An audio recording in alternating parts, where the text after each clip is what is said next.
يا جماعة قلنا الحرب أمريكا هترجع تاني وإيران، والحرب فعلا رجعت، والحرب في قمة ضراوتها.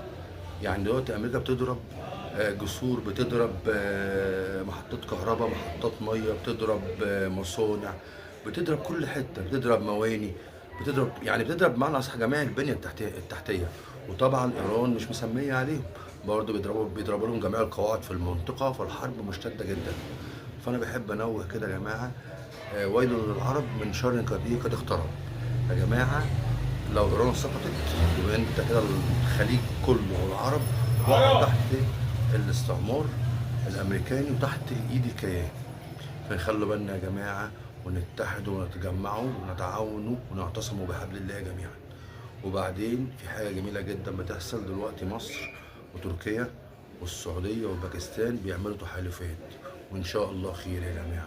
صلوا على الرسول صلى الله عليه وسلم.